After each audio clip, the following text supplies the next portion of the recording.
دعا کرنے سے پہلے توحیدی کلمات پڑھنا ہے ہم کو۔ توحیدی کلمات کا مطلب جیسا کہ لا الہ الا اللہ وحدہ لا شریک لہ لہ الملک ولہ الحمد وہو علی کل شیء قدیر، اسی طرح لا الہ الا انت سبحانک انی کنت من الظالمین، اسی طرح آیت الکرسی، یہ سب اللہ کی توحید ہے، توحید بیان کرنا ہے۔ اس کا مطلب کیا ہے؟ جیسا کہ لا الہ الا اللہ وحدہ لا شریک لہ لہ الملک ولہ الحمد وہو علی کل شیء قدیر، اللہ کے سوا کوئی الہ نہیں، وہ اکیلا ہے، اس کا کوئی شریک نہیں، بادشاہی اسی کی ہے اور تعریف بھی اسی کی ہے، اور وہی ہر چیز پر ہمیشہ قدرت رکھنے والا ہے۔ پھر اسی طرح جب ہم یہ کہتے ہیں کہ لا الہ الا انت سبحانک انی کنت من الظالمین، اے اللہ تیرے سوا کوئی الہ نہیں ہے، تو ہی پاک ہے، بلا شبہ میں ہی ظلم کرنے والوں میں سے ہوں۔ پھر اسی طرح آیت الکرسی جب ہم پڑھتے ہیں، ٹھیک ہے، یہ سب پڑھنا ہے۔ پھر اسی طرح اللہ کے نام جیسا کہ یا اللہ، یا رحمان، یا رحیم، یا کریم، یا ذو الجلال والاکرام، یا حی یا قیوم، یہ سب اللہ کے نام ہے، تو اللہ کے نام بھی ہم لوگ کیا ہے دعا میں پڑھ سکتے ہیں۔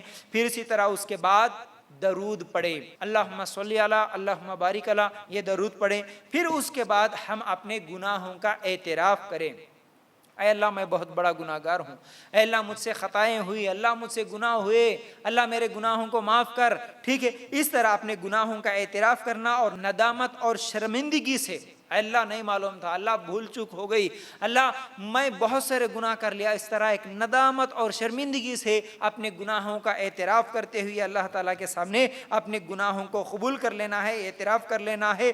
پھر اس کے بعد اللہ تعالیٰ کے آگے اپنی ضرورتوں کا ذکر کرنا ہے، اللہ میری یہ ضرورت، اس طرح دعا کو کرنا ہے۔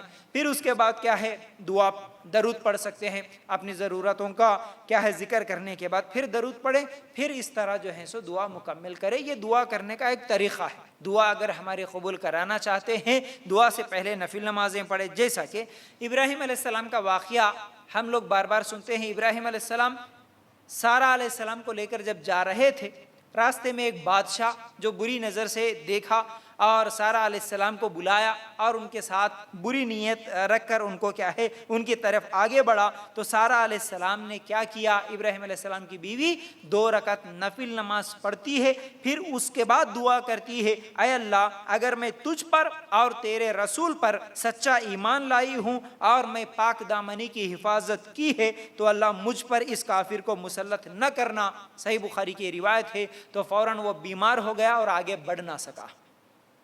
تو اس سے کیا معلوم ہوا کہ اگر ہماری دعائیں ہم قبول کروانا چاہتے ہیں تو یہ بھی ایک طریقہ ہے، مطلب ہمیشہ یہی طریقہ ہے، یہ نہیں بول رہا ہوں میں، یہ بھی ایک طریقہ ہے کہ آپ نفل نمازیں پڑھیں، پھر اس کے بعد اللہ تعالیٰ سے دعا کریں۔